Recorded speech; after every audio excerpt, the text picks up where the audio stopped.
Welcome to Brain Juice Podcast, an autonomous space where we don't take anything personal. We're just here to have a good time with open conversation. I'm your host, Ashley. I'm Sierra. And if you're feeling the vibe, don't forget to like, comment, and subscribe. Period. Yes.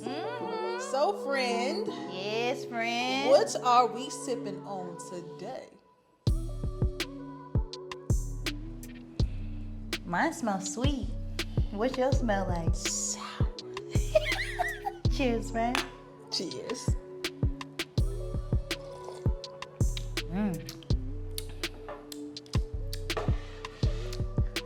Tastes like developing a growth mindset. Yes.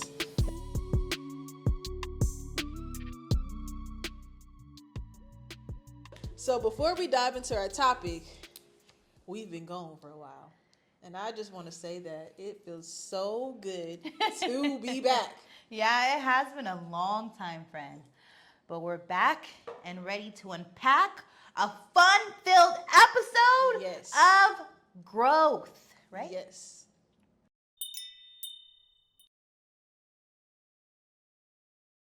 So the first step in developing a growth mindset is becoming comfortable with being uncomfortable. Yes. In order to grow, you have to go through uncomfortability. That's what growth is. It's growing pains. So, friend, how break this down? What does this mean? How do you become comfortable with being uncomfortable? And it's a hard topic. It's uncomfortable. But it is. Funny. But I don't know. It's something that you know you have to do. And it's just like, how much do you want it? How much are you willing to, how bad do you want to grow? Like, what does that mean to you type thing? So for me, it's a non-negotiable. Same here. Yeah. Is there a time in your life where you ever had to, embrace being uncomfortable? Girl, too many times to count. But there's one time that really stands out to me, and I feel like it was, I don't know, that was the time that I really trusted in who I was, even though I was doubting myself in the beginning. So it was like not the end of COVID, I would say like 21, 22. And I had the opportunity to move back to San Francisco after being home for 2 years. And I was like at my wit's end. Like this is like the most depressed I ever been. I'm not going to tell you my weight right now, but just know back then I weighed 115. Okay? Skin and bones. Just, losing my mind out there. And all that good money had stopped coming in, so I was hella fucking broke. Brokest. I even worked on it at Amazon. In the air. 40 feet in the air in a harness and grabbing boxes and shit. That shit was crazy. I was down bad. Working overnight. It was unbelievable how bad I was, friend. And I knew if I stayed there, I was going to die. Not like physically, but like mentally, spiritually, emotionally. Like I was drowning. I was in a pit with no arms and no legs, And I knew that the only person that could get me out of that situation was myself, right? So there was an opportunity for me to come back to my old job. A person I used to work with had a room open in her house. Mind you, I didn't even have the down payment for the room. Nothing. I had to ask my mom for like $700. Oh, wow. She paid that. And it was $300. It was originally $700, and he was just being nice. Mind you, I have a cat. No cats were allowed. It just, by the grace of God, it worked out. That was grace right there. Literally. And I knew I had one last stimulus check coming in, and I was just like, this is my opportunity. This is my opportunity to get out of the situation that I am. But I knew coming out to San Francisco, I was going to have to work hard. I came out here with 2 totes, 1 pillow, and my cat. And all I had was first month's rent. I didn't have anything else. I didn't even have a bed. Yeah. I was sleeping on a blow-up mattress, and my cat popping that motherfucker every 4 hours, had to blow it up. Like, it was bad. And I remember just, because I stayed in contact with Ashley during COVID. I used to call her every day pretty much, like, hey girl. She's like, why you calling me? FaceTime too. Like, back then I was like, Yeah, we weren't really that close at that time, you know, like, but I made sure to check on my friend. Yeah, she did. But I remember telling her, I was like, I don't think I'm gonna make it. Because I was like, this is gonna be a hard reset. It's gonna be hard. Like, so I just, I was like, I don't know, deciding if I should stay home. You know, I have a room, I have transportation. I could just get a job out here. You know, I don't really have to move back. But I knew that if I wanted to grow, if I wanted to continue to develop into the Sierra that I saw myself as before COVID happened, I would have to take this leap of faith. I doubted myself. I was like, oh, fuck, it's going to be a lot of work. I don't want to do it. I'm okay here. I know I'll be all right here. That decision changed the course of my life. It really did. Like, I could have been pregnant at home right now with 2 kids and shit and just down bad and just living that small town dream. And that has never been me. So Ashley didn't respond, and that's the only answer that's the only answer I needed. I was just like, well, I guess I gotta do this shit. So I did it, and I don't regret it. It was hard. I've worked for everything out here. It's from the mattress to the dresser to the rug. I've worked for it, but it was so rewarding to know that I had the capability to do so. Yeah. It was uncomfortable, but it was worth it. And everything that I wanted was on the other side of trusting myself and going through that uncomfortability. So it's a proud moment. Yeah, a hard moment, but a proud moment for sure. And I remember we had a conversation, and I told you, I'm like, you know, I think one of the things I said was like, when you come out here, you're going to struggle. Like, you know. And I was struggling. I worked 2 jobs. I was on the bus at 6 a.m. to work at a coffee shop till freaking 1 or 2, and then I would go to my serving job. And at my serving job, they were playing the hell out of me. They were giving me morning shifts there too, and not putting me on dinner when I was already a dinner server, and they wanted to retrain me. So there was multiple setbacks coming out here, and I knew it would be that, but I didn't know it would be that much. Yeah. But regardless, here I am. Yeah, I'm proud of you, friend. Thank you, friend. She did that. That shit was tough, man. Yeah. But I wouldn't have it any other way. Like, I built so much character through that. I built trust in myself. I became my own safety net. And I stand on that 10 toes. Yes. Yep. Snaps to that. Snap that ass. Snap that. So yeah, friend, for you, what does embracing uncomfortability look like? So a few years ago, I was watching a Jay-Z interview, and on the interview, he said, the safest place to be in a storm is in a center.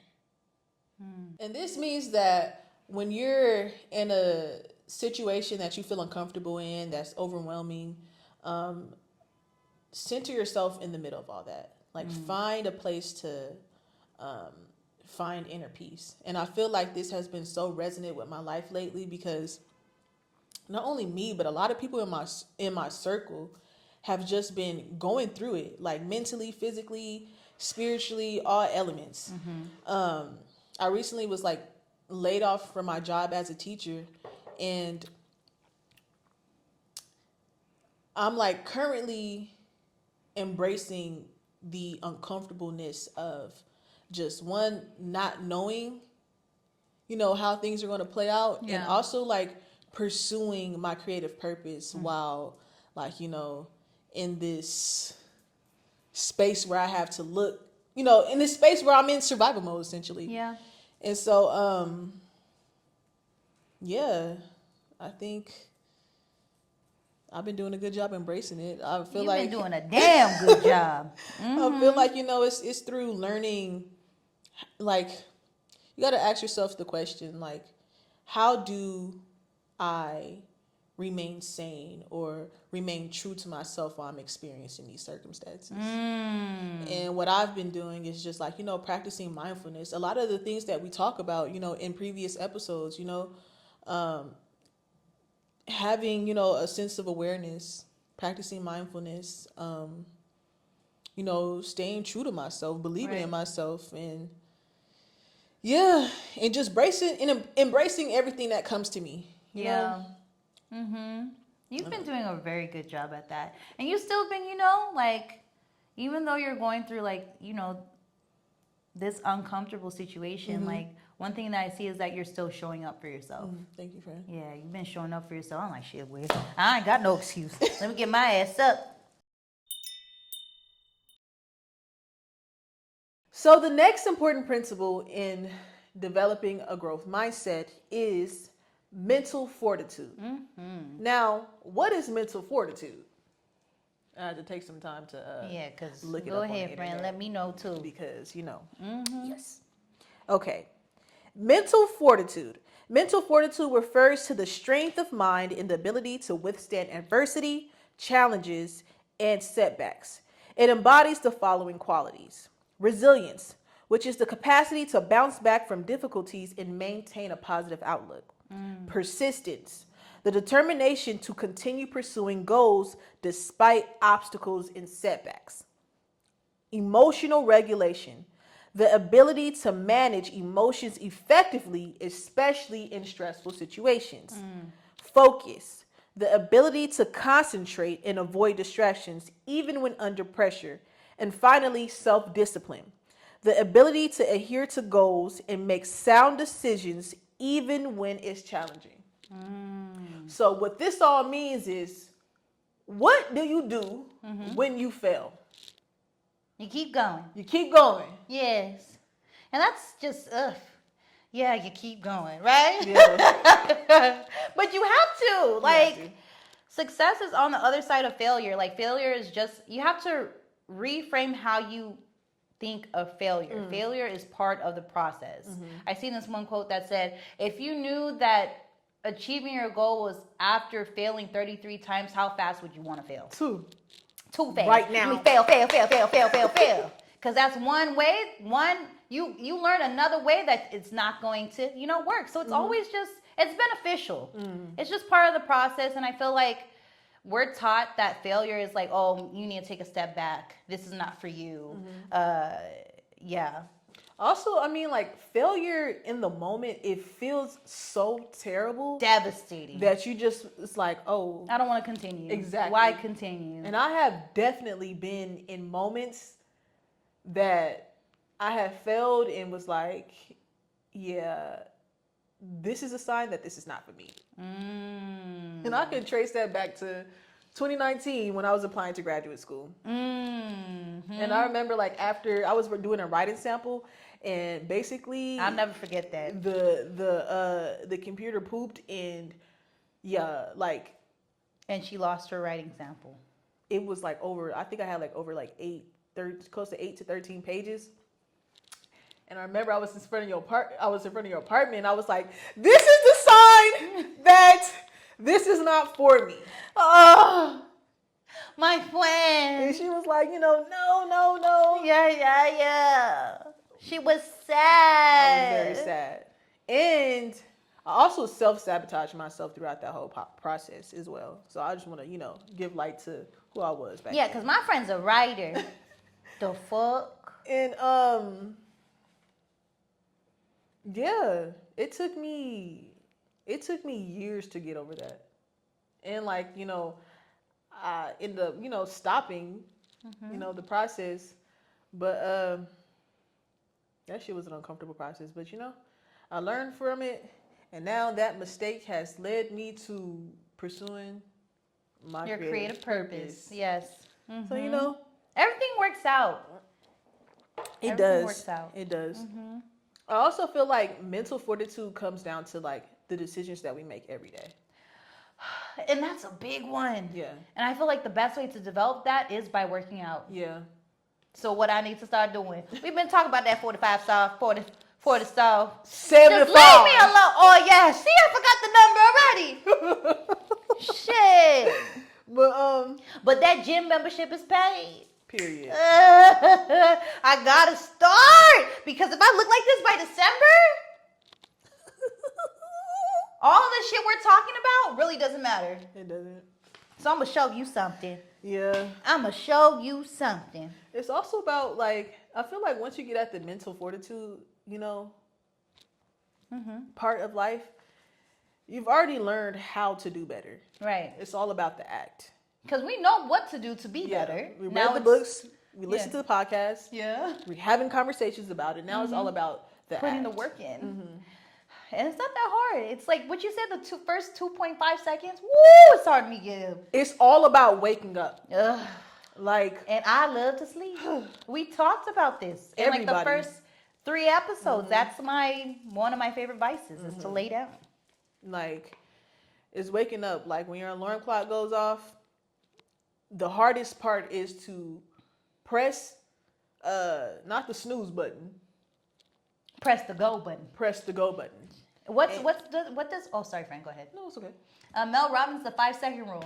Oh yes, 5, 4, 3, 2, 1. Get up. Because you're in control of your body. It's not in control of you. And that's something I really got to get a grip on. I got to get a grip on myself, okay?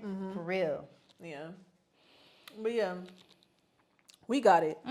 So, in essence, mental fortitude is the strength that enables us to maintain our composure in difficult situations. Amen. Amen. Yeah.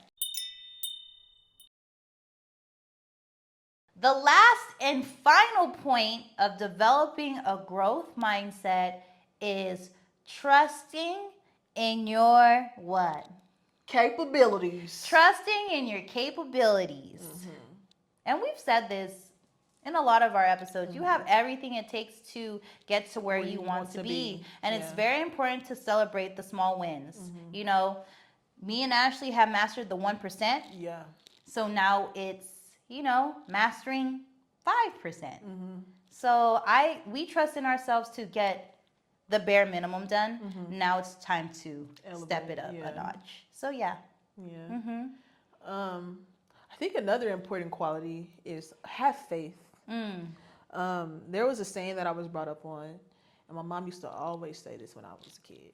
Where there is a will, there is a way. Yes, Lord. So you have to trust in that. You have to trust the strides that you're making now will lead to your future and lead you to where you want to be. Yes. Like, shoot. There's only one way. There's only one way. And it's up. Literally. And like you have to you have to just believe that like even like the dumb decisions you make or the decisions that end in failure, that is still a step closer to where you want to be. That is still a step forward. A failure is not a step backwards. The only time it's a step backwards is if you stop completely. Real shit. Yeah. And, I would like to end that by saying I came across this quote and it said, "Remember that the things that cause you the most pain will bring you the most power." Love that. Yeah. I love that. Hang on to that. Man. So that wraps up the end of our show. Remember, the 3 important principles in developing a growth mindset is 1, becoming comfortable with being uncomfortable. Number 2 is building mental fortitude. And our final point is, trusting Your capabilities. Yes, trusting in your capabilities.